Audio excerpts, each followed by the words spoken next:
Today's guest is Alison Hoenes, a freelance pattern maker working with slow fashion womenswear brands. I met Alison in the Being Boss community and I really admire how much she is niched and how that best serves her and her clients. It just so happened that Alison booked a recording right after my guest from last episode, Annalie, so you can see how they both approach focus and niching in their businesses and what might be relevant for you. Welcome to the podcast, Alison. It's so good to have you. Thanks for having me, Emma. It's so fun to talk to you. I'm so excited. So to kick us off, tell us about you and your business and how you got started out. Yeah, so I am a freelance pattern maker and I work with womenswear slow fashion brands to help them overcome technical unknowns and get their designs to production with confidence.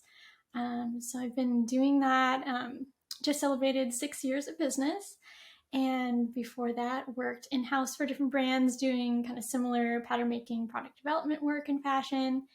And how I got into that, I always really loved sewing growing up. Made clothes for my doll with my best friend at, sleepovers when we're like 10, 12, whatever. And then decided when it was time to figure out what I wanted to do with my life in high school and what I want to major in, decided to major in fashion design. So I went to school for that and just kind of really liked the more technical side of fashion rather than the design, sort of than the what to make. I enjoyed the how to make it part. And so kind of fell into that side of the industry. So that's the long story short, I guess. Yeah, that's amazing. It's kind of like the engineering side of fashion, if you will. It is. It's a lot of math. It's a lot of visualizing, how is this going to be put together? And definitely more technical side, less creative. But it's a lot of fun. Yeah, no, from my own sewing, the people that put these patterns together are amazing because I'm like, how do you do this backwards? Like, you look at the pieces when you cut them out on the fabric and you're like, I don't know how this is going to turn out, but I guess we'll just keep going and find out. And I've adapted patterns before, but we're talking making them slightly longer or adjusting a shape after I've already made that piece once. Yeah, I cannot even imagine how the process even starts. So that's amazing that it's possible for, slow fashion brands to not have to figure it all out on their own. Yeah, and congratulations again on 6 years. Oh, thank you. Yeah, it was quite exciting. So we've talked about some of the decisions that you've made in your business and niching versus not niching. The episode that goes out before this is with Annalie, who we both know is not niched. She has quite a few different things that she does. And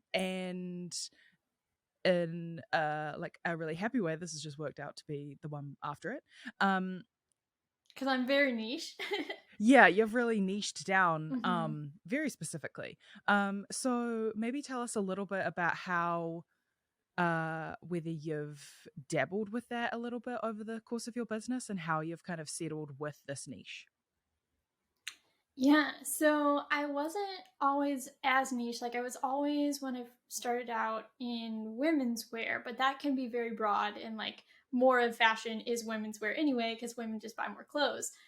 But in previous jobs, I had worked for smaller companies, so I had kind of, with a smaller team, you kind of have more job responsibilities and roles. So I was I've done some textile print design, designing the fabric, doing the pattern making, doing the technical design, working with production. So a little bit of a lot, as well as some actual design work. So I wasn't quite sure when I very first started. I really just thought of it as I'm going to try freelancing, and didn't even think of it as a business. And kind of had a business plan, but I didn't know what I was doing at all. I had really no idea. So I was just I have these things I can do. Does anybody want to hire me? And so I was hesitant to market myself as a pattern maker just because that is more of a technical thing that requires more skill and different software that's much more expensive than your basic Adobe suite and stuff like that. So I had done a little bit more of the textile design and a little bit more general like design work at the very beginning. But then even in the first year of business, I realized that like some of my earlier clients were, well, I freelanced for the job that I had left. So I was still doing work for them, pattern making work. And then I got some referrals from like people who knew me and knew what kind of work that I did. And they were all pattern making that people were hiring me for. So I'm like, why don't it was probably like a year, maybe a little more into my business where I was like, well, if everyone, like, I'm making money as a pattern maker, everyone's hiring, every one of my clients is paying me to do patterns. Why am I like doing all of this stuff? And it was getting confusing even from like a portfolio standpoint where I realized that having in my portfolio like textile design projects, pattern making projects, tech design projects, like that was too much to show a potential client on my portfolio. So then I had like little like filters on my website portfolio where like you could filter by each of those categories. But then I was like, that's still too scattered. Like, why don't I just like I enjoy the pattern making part more, and designers tend to be more creative right brained and don't want to deal with the math and don't want to deal with like creating the pattern, and like that's the part where they want to pay somebody else to do it for them, or it's harder to like get the skill to do that. So I was like, why don't I just focus on that? Like instead of having these little filters in my portfolio of like I've like one section for this and one section for that, like just get rid of all the other sections and focus on pattern making. um, and I do a little bit of technical design, mainly just because it fits well. In terms of like the goal of getting a design to manufacturing, it needs kind of all that technical documentation. So I do that in addition to the pattern making, but it really is to really do a good job at the pattern making and communicate that well to the factory. So that's kind of how I decided to niche down on that. And I was still very like fairly broad of just like women's wear pattern making. And I've slowly gotten it more and more focused of like, okay, slow fashion brands. And even though I don't kind of have it in my little like quick one sentence description of my business, like I know that like the brands I work with are generally like self-funded or crowd-funded. They're not like investor funded. So like the how they approach growing their business and how they approach manufacturing is like different because they have more limited funds. The brands are fairly small, like sometimes one, but maybe up to 20 people. They're generally not huge. Um, they A lot of them don't have a background in like the technical side of fashion or even fashion at all. Like they come into it like with an idea and like entrepreneurship, maybe from the business world. And so they're looking for a partner who really knows the industry side and can communicate with somebody who does not. And then like another thing in terms of just like niche of who I work with is kind of the values driven, like where the brand is based on, maybe they're really heavy into sustainability. And so all their, you know, products keep that in mind, or like vegan fashion, or, very niche fit, like, petites, or, tall, or postpartum, moms. And so like super niche women's wear where they like even their client is super niche. And so a lot of the brands I work with, even kind of within what I do in women's wear, is very specific and very targeted towards like fit for women's apparel fit that not only fits the body of the customer, but like the lifestyle and the values, and like obviously then the budget of the brand as well. So kind of the fit within women's wear is kind of like has gotten more and more and more and more niche. But that's actually like, it was a scary decision at first to like, what if I turn people away by like being so targeted? But I have found that that's really not been the case. And like people who are not in that niche still reach out. Like I had a few weeks ago, a gentleman who was wanting to do a men's swim line. And he was like, I know you only do women's wear, but let me explain in this long paragraph why I still think your expertise would be the best person for me to work with for menswear. And I referred him to somebody else who does have more experience in that, but like he even knew that he wasn't the niche, but he still was like, you have the skills to do this. So it like doesn't turn work away. So I found it to be um really beneficial from the business side. And then also there's kind of like an endless, like the more you know, the more there is to know. Like I don't get bored in this tight niche. Like there's so much still where I'm like, I can explore all these things and get like really specific about this knowledge. And that's really exciting to me. So yeah. Yeah, that's so interesting. And also how, like, as I don't know whether you'd call it like a subsection of women's fashion, like slow fashion is a growing, I don't want to call it a trend because I don't want it to be a trend, but like Mm-hmm. the data is trending that it is going up. Yeah. It's growing, and so as that grows, there will be more, changes as it happens, like just things. I mean, marketing is changing all the time, and sometimes I wish I was in an industry that didn't change so much so that I could, settle for a bit. But Mm-hmm. that's also what makes it interesting. So, you know, it has everything swings and roundabouts. Yeah. I think marketing, you probably like the tools you use or the tactics change more frequently than fashion. Like there is a lot, and certainly during the pandemic in terms of like technology and just the way the industry does things changed a lot the past few years in fashion, but it's still very much the same as it was in like the 1950s in a lot of ways. So it like the look of the clothes has changed, but like how the industry works on the inside or kind of the back end is doesn't change that much. It's kind of like what we're doing and how we're doing it and like what's being made. But the actual like engineering of what I do is not wildly different, I imagine, as much as like you're having to learn so many new things about how to do your job frequently.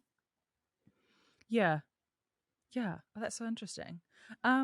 So along the way, how did you figure out what projects to say yes to, what to say no to? Like, obviously, with that recent project, you still decided to refer it on. Um, Mm-hmm. were there times along the way where you had to just kind of stick to your guns and, say no to certain things? Yeah, so I do say no to a lot of projects now that just like aren't my niche. Like I don't do any children's, I don't do any men's. So those are automatic. Like I'm going to refer them to other pattern makers I know who specialize in that. So that makes it easy.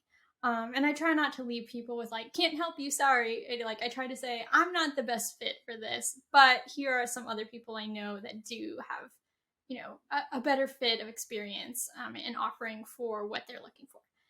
So at the beginning, I it was similar. Where like I don't do men's and kids, but I did kind of more different tasks and work with more different brands, and different projects, and I've learned through some bad experiences that I need to be more picky about the type of client and who's a good fit in terms of communication, in terms of expectations, and really being clear about okay, here's how I work, here's what the pricing's going to be, here's what you're going to get, here's the time, like so much information up front, like laid out very clearly, so not hopefully not overwhelming, but to make sure that we're not only that their product type is a fit for my experience, but like that they would be a good client for me and how I work, and that they would have a good experience working with me. So yeah, I wasn't very good at when I first started of kind of trusting my gut in some of those situations. Like, I'm good at saying no if there's a clear reason. Like, okay, it's menswear, clear reason. There's no like gray area there. I do women's, you do men's. Like, I'll refer you to someone else. But when there isn't a clear reason and it's more like a gut feeling of I don't know, they just seem like there isn't enough trust in this like relationship that we haven't started working together, but there doesn't seem to be enough trust, or they seem to be not ready to start this project, and I don't want them to spend a lot of money and time working together if they're not at a place where they can see the results of it right away, or soon. And so I took on some of those projects where I was like, we'll see, they don't seem great, but I'll do it anyway. And it never was good. In the end, I was always like, I wish I didn't take them on. And so I've gotten better about, even if there isn't a clear reason, even if it's sometimes it's just a gut feeling, to just say, hey, I don't think this is a good fit right now. Here are some other resources to help you out. And that's been like a lot more freeing. And I still like it sometimes takes me like getting in my head or like asking some of the other freelancers I know, like, hey, what would you do? Like, I'm there's some red flags. What would you ignore them, or would you, like, is it just me or is it them? And so yeah, I have gotten better at saying no for those types of reasons.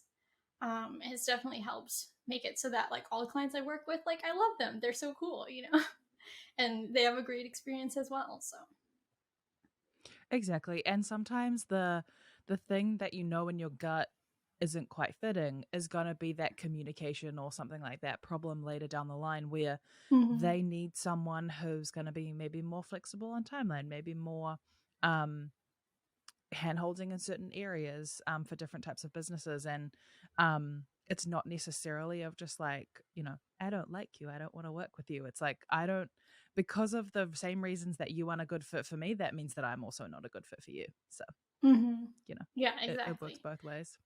Yeah, it's not like a personal thing, whatever. It's like, I don't like the color of your hair. What, like, it's not like some arbitrary reason. It's, yeah, there's always something where it's just, yeah, it's often, I'm trying to think of like recent projects where I've said no to for more fuzzy reasons. And it's usually, there doesn't seem to be trust or mutual understanding of what this is going to look like. And what the process is, or what it's going to cost to actually get the project to completion. So whether or not they're okay with like what they would be paying me, it's like, are you prepared to actually take the next step after working with me? I don't want you to go through all this time and effort with me and then be disappointed after that because you weren't ready, or just weren't there with the rest of your business. So yeah. Yeah, makes perfect sense. um So 6 years in business is a pretty reasonable time. So what about some of the other learnings that you've had over the years, outside of maybe niching and picking the right clients, and maybe like your marketing or anything like that? What other learnings have you had over the past 6 years? So much. I feel like when I mentioned when I first started, I just thought of it as like, I'm gonna try freelancing. Um, but over 6 years, I realized like it really is a business, even though like it is just me. I'm self-employed. I don't have like a whole team. I don't, I work from my house, so it's not like I have a building or whatever. So it didn't feel like starting a business, when I first started. And like no one in my family or like immediate friends are like business owners, so I didn't have an example of what it looked like to be self-employed or to freelance, really. Close in my network. And so, but I realized it really is a business. Like, I need to have things organized. I need to separate, like, I separated my finances right away, thankfully, at the advice of like some business resources at the school that I went to. But I didn't separate like my personal email and my business email. I had my business email address like forward to my personal email, and like that got way too chaotic. And so like split it off, keep it separate, like, like really invest in what are the tools I need to run my business smoothly.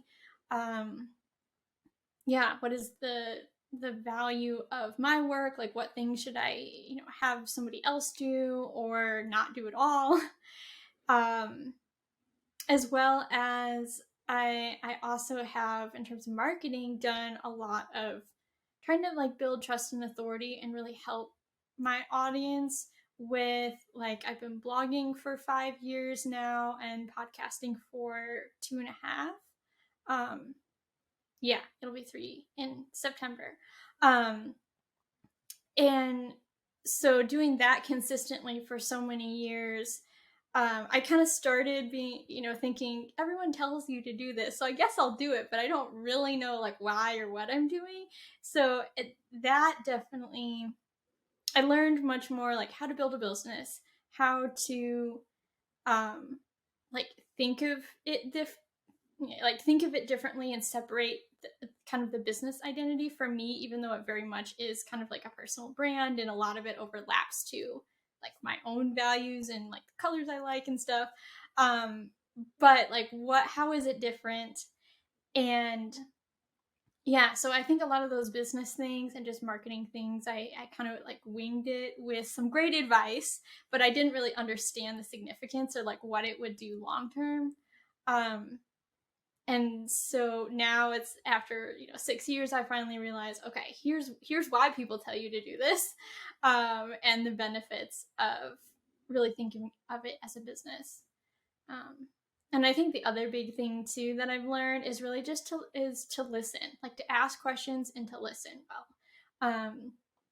Because of course, like I do a lot of talking and writing, but I wouldn't know what to write about or what to talk about if I didn't listen to my clients and my audience and hear like what questions do they ask me, what things are on their mind, like what are they concerned about, what values do they care about. So like that's how I know what to write about and what to talk about in my marketing, is what they're saying to me. Like being in this like very niche environment makes it easy. It's to when I'm writing, like I'm writing to somebody, I'm thinking of somebody in my head. I was like, this is something they might have asked me recently, so I'm going to answer it.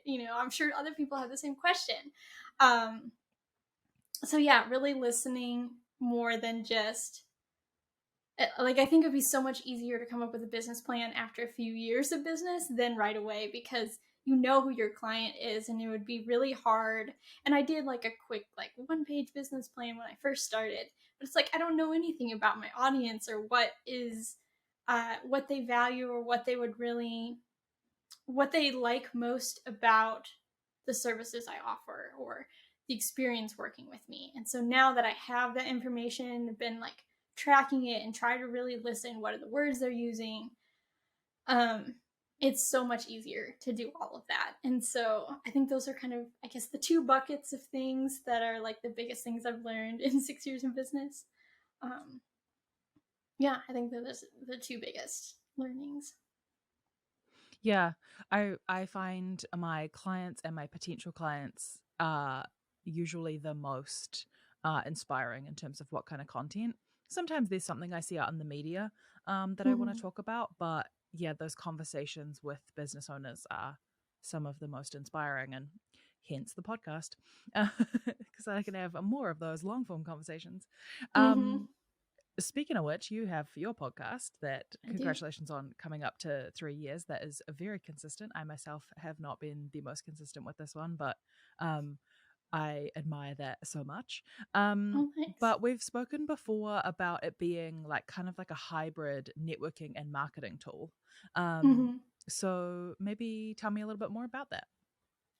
Yeah. So in terms of consistency, I did take one like a couple months off. So I did have one kind of like large break because I moved and had a whole bunch of other stuff going on. So it's like I need to put this on the back burner. And I do every other week, so that helps me be consistent where I don't have to keep up with every week because that would be too much for me. Um, but yeah, so the inspiration for the podcast was in spring of 2020, and it was before like all the lockdowns happened. I had signed up for a course, like a 12-week course called the Pricing Seminar from Jonathan Stark. Um, and so it talks about like pricing, but also like positioning and marketing. So it kind of goes through a whole bunch of like business stuff. And it ended up being perfect timing because spring and early summer of 2020 were slow. And so I got to work on my business and really do a lot of these kind of behind the scenes things during that time. But one of the lessons in that course was not start a podcast, but if you were to start a podcast, what would it be called? What type of guests would you have on? Who would the audience be? Like, who is it for? And so I had, kind of created the concept for this podcast. It's called How Fitting. During that course. And then later that summer, after the course was done, I was like, you know what? Everybody's at home, everybody's craving conversations. And I already have this, set up.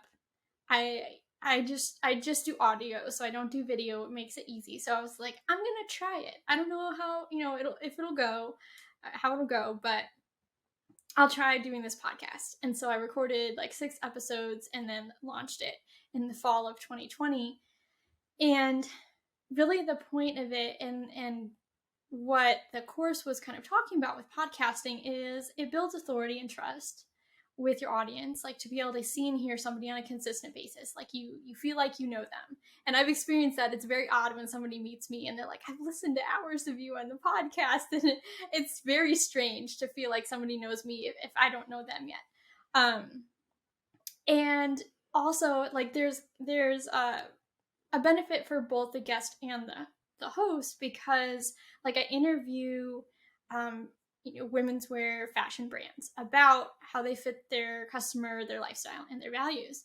And so I'm going to have these hour-long conversations with people in my target market to like ask them questions. And if you were to just ask somebody like, hey, can I take you out to coffee and talk to you for an hour, pick your brain for an hour, like they're probably not going to say yes. Maybe they would, but they're less likely to say yes than if you say, hey, can I interview you about your brand and business on my podcast, and then, publish that. And then they're getting the benefit of that exposure as well. So like I get kind of market research, an hour of market research, as well as they're able to, I'm meeting all these cool brands, some of whom like were my clients before, and so I interviewed them like after kind of already knowing them, but some I have interviewed and they've become my client afterwards.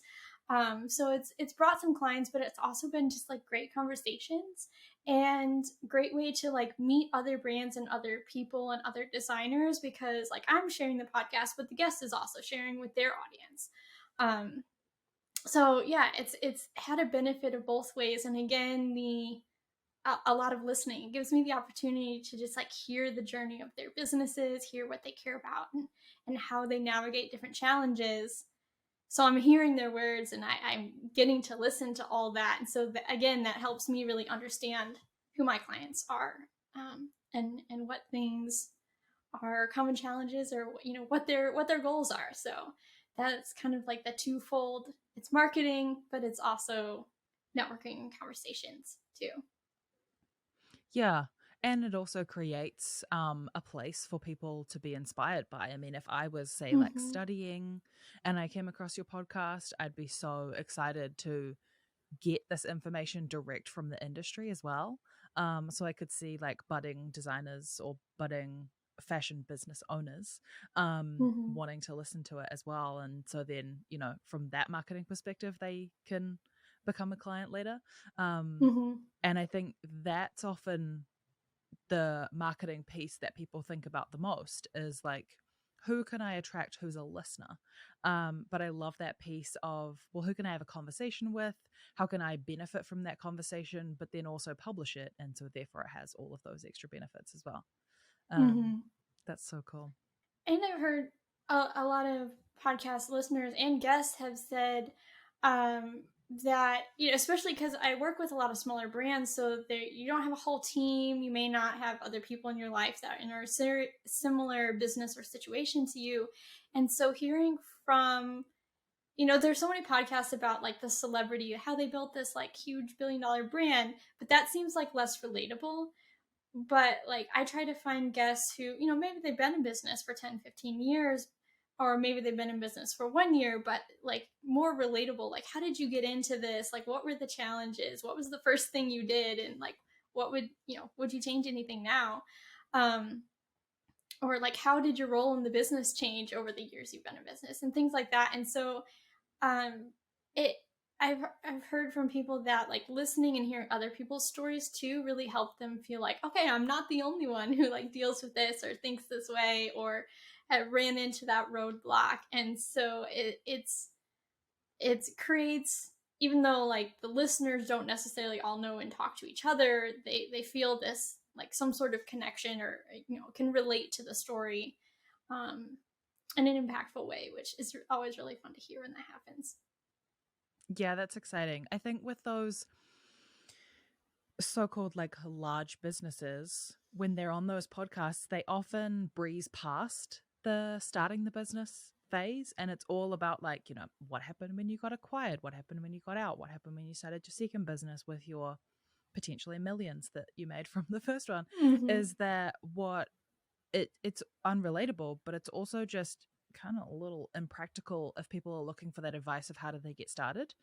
Mm-hmm. I often listen to shows like that, and sometimes I notice people saying things like, we didn't have a strategy, and then they talk about it, and it's like, you had a strategy. Like they're talking for the next 3 minutes about their strategy that they had from the outset, and it's like, just because you didn't have it in a document doesn't necessarily mean that it um it didn't exist. Like, saying that you didn't have a strategy but you had things up on the wall, it's like, well, there was obviously a strategy behind that because you put it up on the wall. So it's those kind of things. Mm-hmm. Yeah, like the things that come up are like, okay, but how did you practically, like, uh if you did have employees, like, talk to them about what their role was or whatever. And those kind of in the weeds things are really practical for people. Mm-hmm. So yeah. I would say I think that's partly kind of the difference in how, like, okay, a smaller, maybe self-funded startup starts. It's like it's the idea that drives it, and they may not know, like, they might not have written down a business plan and done like huge market research with a big research firm or something. It is more the values that are driving it and the mission that's driving it. And like later on, they may realize, okay, that drove our decisions and our strategy from that standpoint. They had a goal, but it wasn't like a data backed, here's a document of, with charts and graphs and like statistics that drove the goal. And so the sticky notes on the wall and the vision or the Pinterest board might have been more of the inspiration and the strategy for a lot of these brands starting out. And yeah, that's a lot more relatable when somebody else is like, yeah, I did the same thing in my guest bedroom or my garage, and now this is where I'm at 5 years later, kind of thing. Yeah. Yeah. And especially too, like, the getting into the details of that rather than say like just the headline of we didn't have a strategy, Mm-hmm. can be really helpful for people. Um, and just hearing about real businesses can often help us to break down our own, maybe like imposter syndrome, or Mm-hmm. like the preconceived ideas of what we should be doing. Yeah, and just hearing that somebody else is going through the same thing can be really helpful, especially if people don't have, friends or family that um, either in business or in a different type of business, or maybe they had a business in a different, time, and so things have changed. Maybe they a parent or a grandparent who obviously didn't have to deal with social media, Mm-hmm. so it's all a little different. Yeah, and then also those varied stories of what people have done. And something that stuck out for me from hearing from you recently is that you tried out a physical in-person local event. And I think maybe over the past few years, that's not something that, especially coming out of different countries, that I've heard of too much. And also, I'm based in a reasonably small town, and so we don't necessarily have too many large events. So it was really inspiring to hear about a local small town event. So I'm wanting to hear more about that, basically. Yeah. So it was a unique event, and I haven't this was the first time that I did kind of in-person event for my business, which was kind of a fun exercise for me to kind of similar with how the podcast is like, what is the like audio identity of my brand, like what intro music do I want, but coming up with like, what does my brand look like in the real world, like not on a website, not on social media, but like what do I put on my table, how do I represent myself in physical form.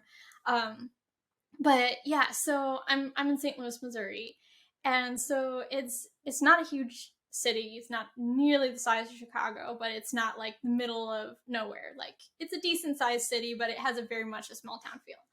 Um, So this event was kind of industry specific. It was hosted by the St. Louis Fashion Alliance here, and it started out as just bringing there was a sourcing like a fabric representative from Chicago who's going to come down and like show his lines of fabrics and materials. And so that had happened last year and it went well. So they were going to do it again this April. And then they're like, while he's here, why don't we kind of open it up to more industry, like professionals and places here? So it ended up there was maybe like 20 vendors, so it wasn't massive. But it was a little bit of a trade show feel. Like we had little booths. There were several like fabric vendors. There were myself and another kind of like development agency company that's in St. Louis. There's two factories here, a really high tech knitwear facility and a cut and sew factory. So like they had a booth there. Some of the local like, colleges that had fashion design programs, they have a little booth. Um, and yeah, some fashion photographers are there, like if you wanted to get your headshot done or something. And so it was a very small kind of it was in an old restaurant space at one of the malls here actually, because that was the space that was available. But yeah, it was this really curated kind of fashion industry trade show, but specific. Like one of the people called it like a pop up St. Louis garment district, essentially. And so it was a really fun event. I didn't really know what to expect from it. It was free to attend, free to exhibit. So I was like, it's low risk. It's 15 minutes from my house. Like, what do I got to lose? So I made this cool like tabletop, and I traced out some patterns just because like I do most all my work digitally, but if for like the immediate impact of it's a pattern, if you've sewn, like kind of what it looks like on paper. So I had that as like my tabletop instead of just like the black tablecloth that was provided. And then I brought my laptop and a little monitor, and if there was downtime, I was working on just like a coat pattern for myself because I didn't want to show client work. But I had that and I kind of like recorded a little bit of the process and then fitting it in 3D, and then had that playing on the monitor, and had a few like picture frames with my business name and briefly what services I offered and business cards and stuff like that. So it was fairly like I didn't have too much time to prepare for it either. I had like 3 weeks, so I couldn't like go big and crazy, and it was the first time. So it's like, okay, what do I want to do?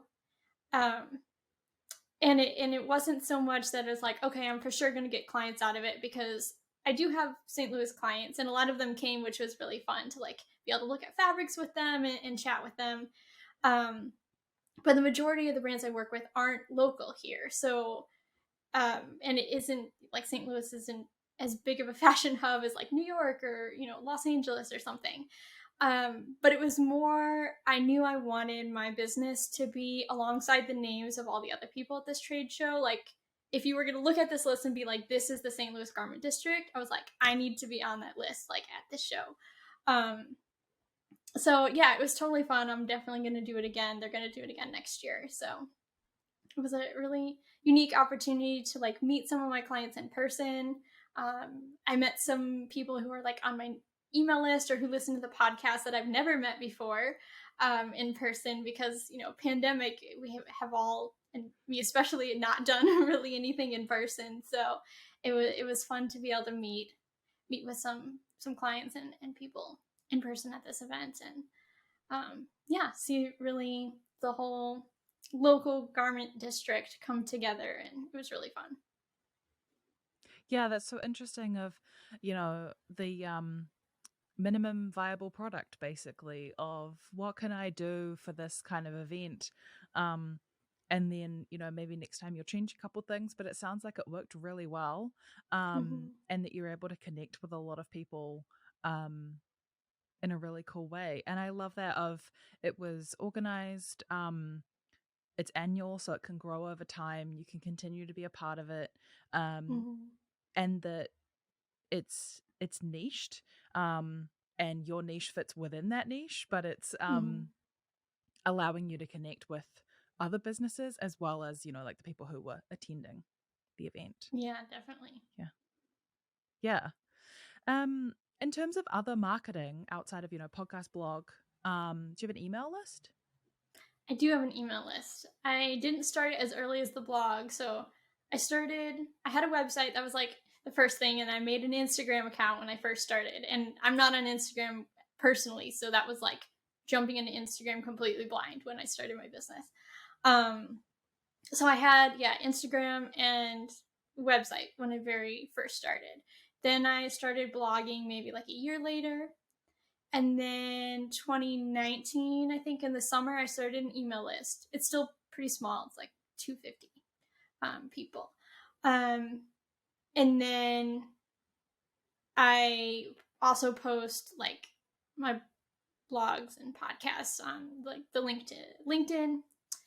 And then this year I created a Pinterest account and posted a few things, but I've not really dove into that yet.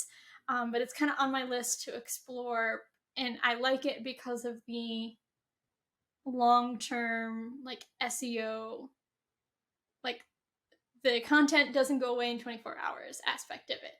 So I'm very much, I have a love-hate relationship with social media, and my primary reason to like be on it is SEO. And so, yeah, there are certain things where I'm just like, I'm not going to do that. And then there are other things where I was like, okay, I'll give it a try. Like that fits with what I would enjoy doing. I'm willing to experiment and see how it goes. So Pinterest is kind of the newer thing I'm trying, but that's kind of Instagram and kind of anything that lives on my website. So like the blog and the podcast live on my website are kind of my main focus. Yeah, that's a good spread. And how often do you contact your email list? Currently I'm emailing every week. So cool. Like every time, because I blog every other week and podcast on the other every other week. So once a week they're getting something. I'm really tempted. Like I'm like this close to switching the emails to like bringing in some like shorter messages to get to like 2 or 3 times a week. I'm this close. I'm probably gonna end up doing it sometime this summer and try that for a while. But so I'm wanting to like lean more heavily into the email list. But yeah, currently once a week. And how, in a way, it's kind of like, how do you keep up with it all? Do you like batch your blog posts, or is it like every second week you sit down and create a blog post from like start to finish? Yeah, so I tend to procrastinate on writing the blog post. So the being consistent and like having a schedule, like I have like a calendar of here's when I need to blog, here's when I need to podcast, and here's when I'm posting on Instagram.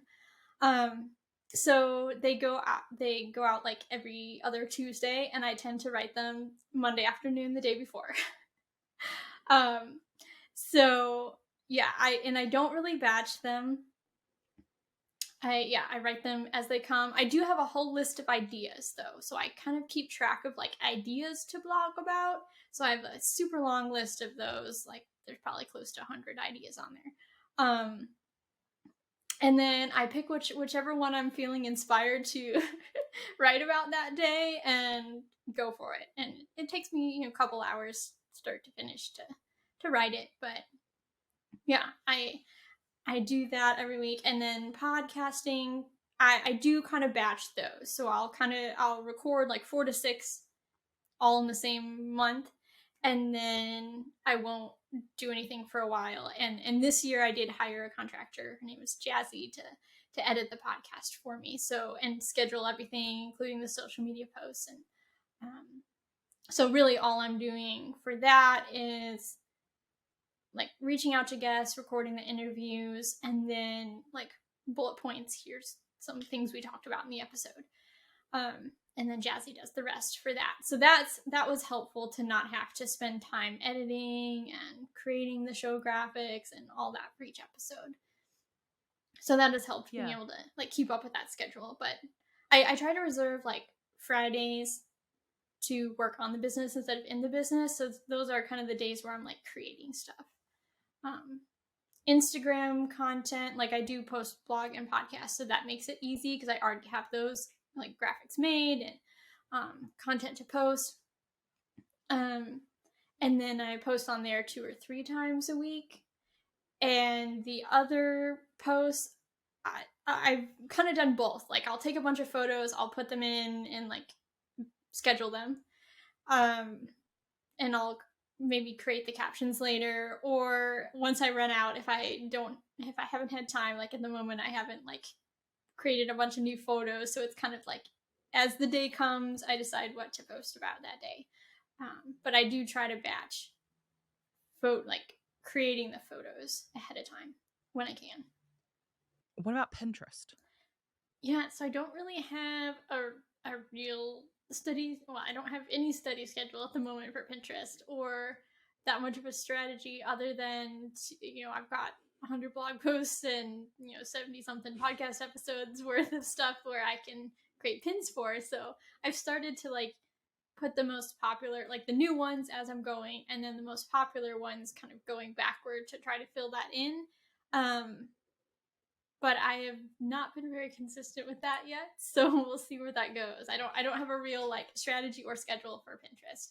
It's just on my list of like, I want to try it as I have time. I should probably make time to like put it on my calendar to do it, to actually get it done. But yeah, that's the new one where it's like, I am gonna, at some point, I'm going to try to see how that works. But that one's new to me, and so I do have to, create vertical pins for all the things that I have. So that one's gonna take a little bit more work. But I haven't nearly got through all the backlog of content to put it up there. So it's on my list to do that. Yeah. Yeah. No, that's great. I mean, the thing about Pinterest is that it's like, search based, but it's also so image based and also volume based. Mm-hmm. So like when you have so many blog posts and podcasts to share, it's perfect. Yeah. Cool. And then I think we've talked about kind of everything else of your business, of your marketing, I should say. So it sounds really good. Like you've got a really good balance of different types of marketing and working with the different platforms, balancing your own workload with it. So that sounds just really interesting, and I really like your approach to the different ways that you're doing things. So that's so amazing. My general approach is to not, like, I don't follow social media trends at all, and I don't do any video. So for the podcast, or like I don't make any reels or any of that, just because I don't personally enjoy it. It takes so much more work for me, and I don't like the short life of them in general.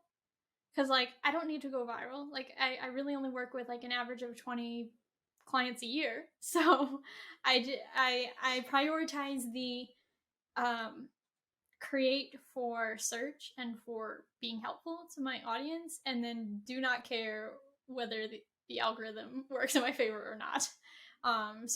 And because that often means like I get fairly low engagement on like Instagram, I really put my effort into like anything that's gonna live on my website. I put more effort there, and then I do post it to social, but I don't really create for social first. That's generally my strategy when it comes to social media. It's not to create things solely for social media. Yeah. Yeah, no, I really like that. And when I approach social media, especially for my clients, it's kind of that piece of social media as a discovery tool. It is sometimes a tool for people to keep in touch with you. And it's also kind of like a portfolio of how people can, when they discover you, they will, for so many businesses, go there to see kind of like, it's almost like a portfolio, but for whatever reason, they want to go to Instagram instead of maybe even sometimes a portfolio page. Mm-hmm. So that's really interesting. And then just, balancing it with everything else, because social media is so tips and tactics and short-term investment for also short-term gain, whereas these other platforms that you're investing your time in are more oftentimes short-term investment for long-term gain, and then sometimes with like things like the podcast and email, it is consistent investment over time Mm-hmm. of your workload. Yeah, it's definitely the long game.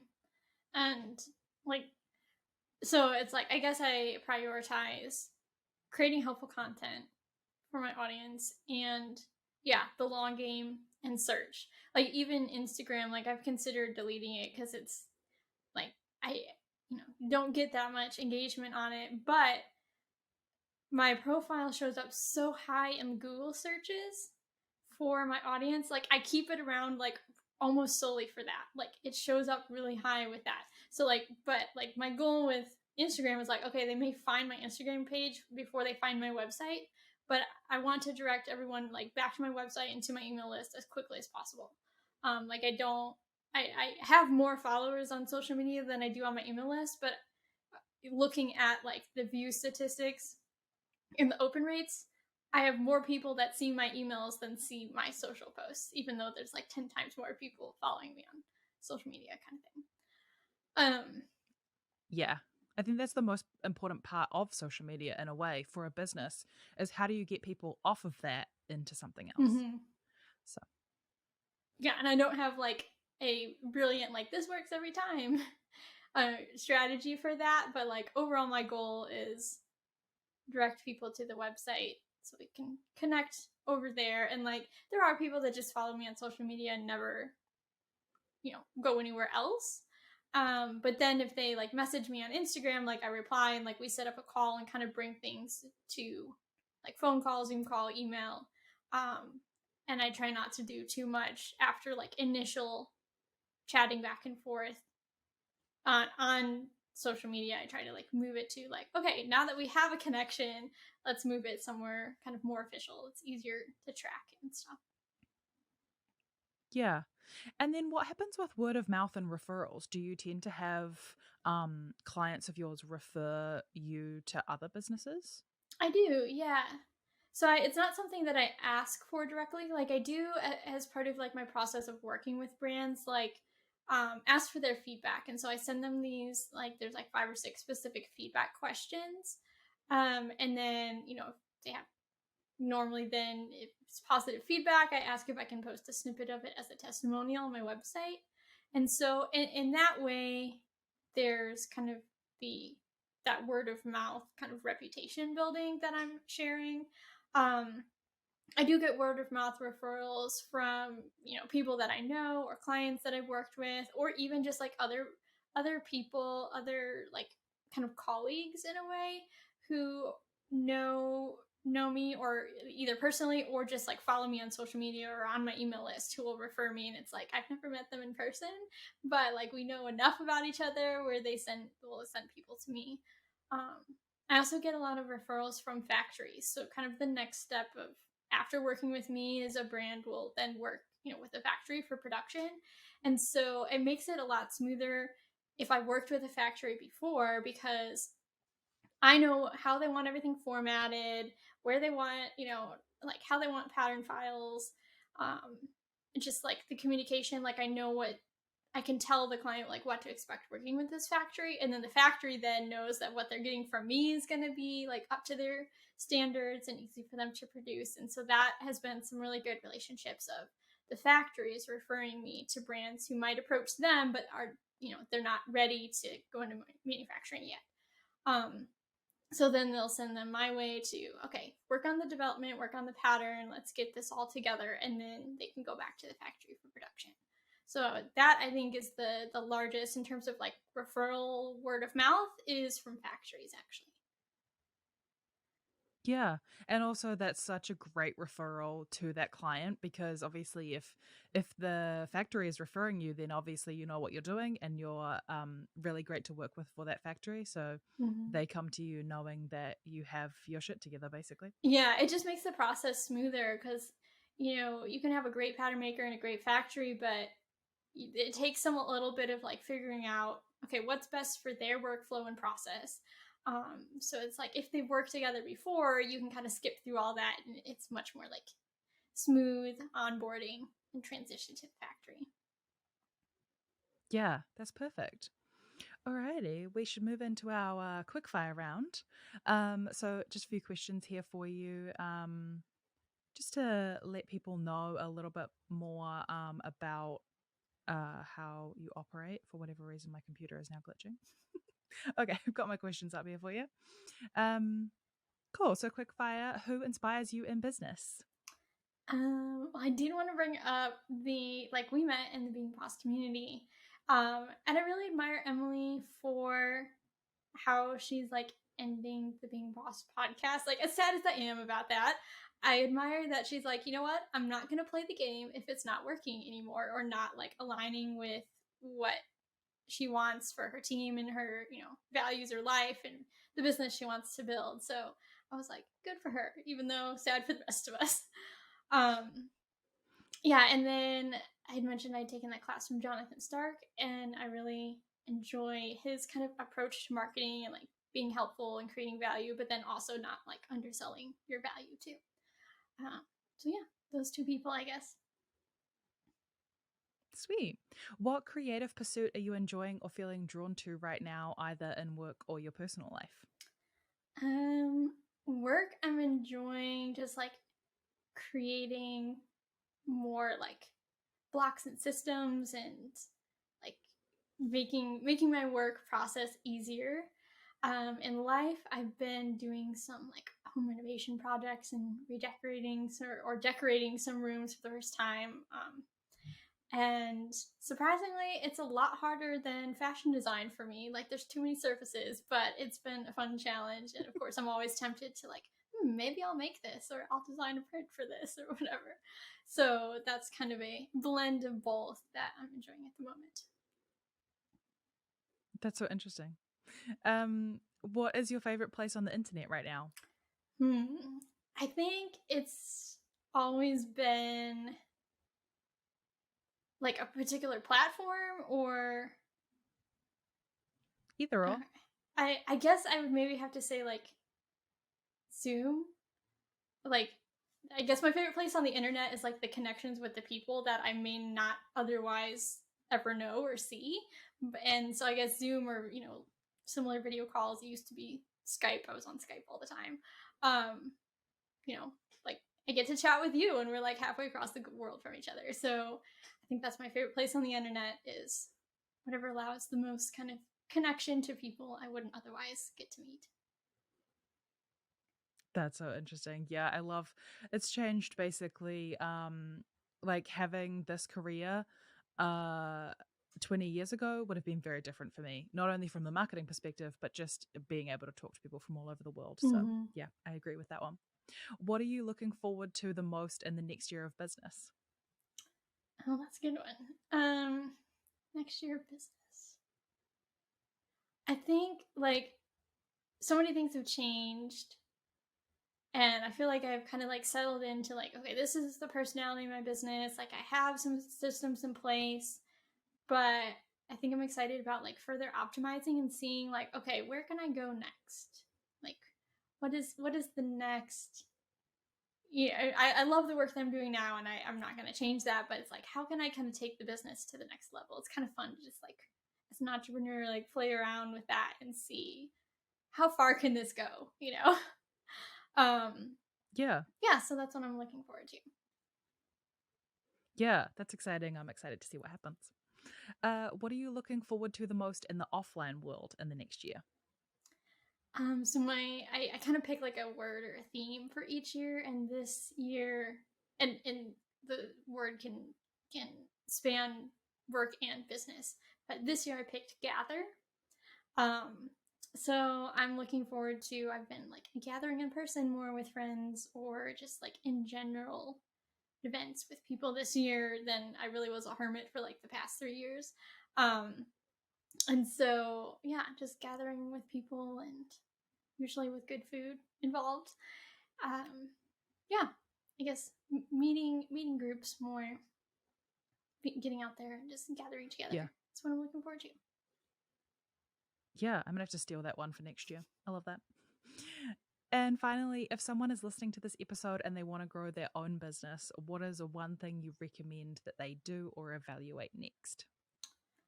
I think it probably depends on like where they are in their business, but in general, I feel like the biggest thing that has helped me is like to focus or niche, rather, however that looks, but just like figure out who your target market is and like talk to them and listen. But being really focused on that, like getting to know your customer, I guess, it's the biggest piece of advice. Yeah, that's so perfect. Thank you so much for joining me. This has been so amazing to chat about this. And for the listener, I hope that you really enjoy listening to this episode as well as the last one, kind of listening to both how Alison and Annalie niche in their businesses. Annalie was talking about how she niches mostly around community and connection, and that those are the things that are common throughout her different businesses and brands. So hopefully people out there can see how niching doesn't necessarily have to look one way, but that there are different ways to do it, and that they can take a little bit of inspiration from both. Yeah, thanks for having me, Emma. I look forward to listening to Annalie's episode too.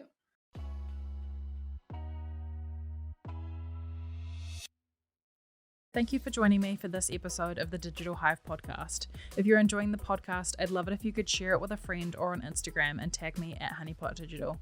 To find out more about Honeypot Digital and the work I do, or to find more episodes of the podcast and handy tips for small businesses marketing online, head to honeypotdigital.com.